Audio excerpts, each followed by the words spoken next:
Today, let's discuss Isaiah 26 and 27. And these actually are a coherent passage together with Isaiah 24 and 25. It's one long poetic prophecy.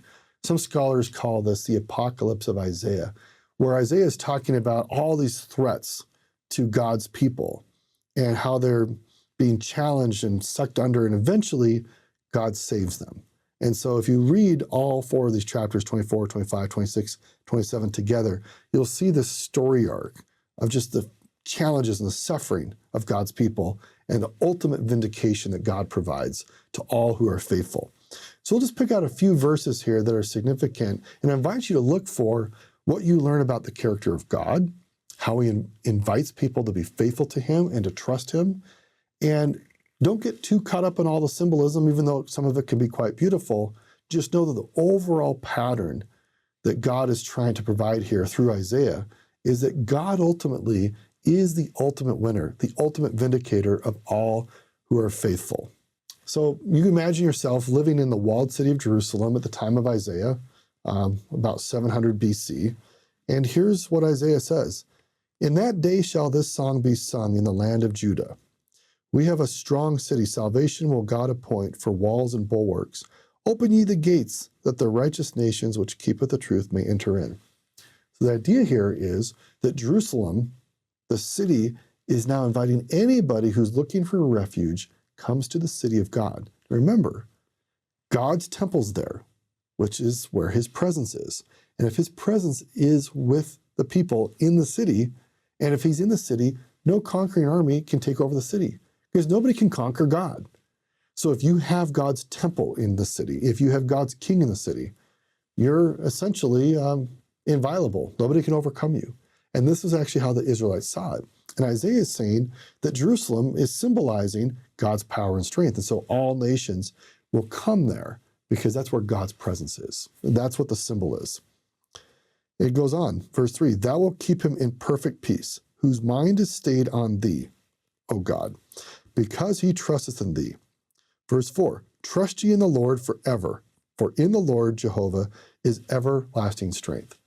So again, in the context of Isaiah's time, the people saw the Assyrians coming to invade, and there was rightly enormous fear, because how are they going to be saved? And Isaiah is saying, God is your warrior king. He is your warrior God. He is your strength. If you trust him, then you win.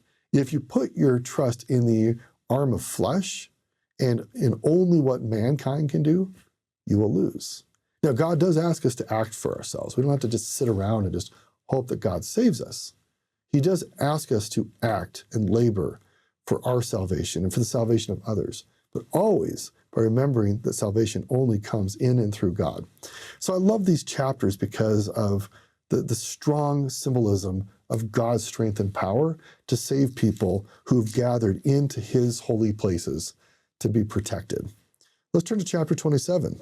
Verse 1, in that day the Lord with his sore and great and strong sword shall punish Leviathan, the piercing serpent, even Leviathan, that crooked serpent, and he shall slay the dragon that is in the sea. Now in the ancient Israelite worldview, the belief was that creation happened by God putting order where there was chaos, and in the ancient in the ancient Mesopotamian worldview, chaos was often symbolized as a sea dragon, a Leviathan, a monster of terrible storms and weather. And what we have here is the symbolism of God himself will overcome and slay that monster. Now, we see this playing out in the Book of Mormon, that Jesus himself will slay the monsters of death and hell. And this is the promise that God provides us, that he is over all things. He created all things. He brings order where there's chaos. And if we want to symbolize it as a great snake or as a serpent or as a dragon, so be it. God will overcome that. He will slay that chaos. So whatever chaos you have in your life, God can slay it. Whatever demons or beasts or leviathans are surrounding you, God can slay it. This is what Isaiah was trying to encourage his people to have faith and trust in God, that when they were surrounded by enemies on all sides, that they still could trust that God would deliver them. And he did. And that is the promise that we have from God. That's why we have the scriptures preserved, is to give us evidence that just as God has preserved his faithful people in the past, he will do so today.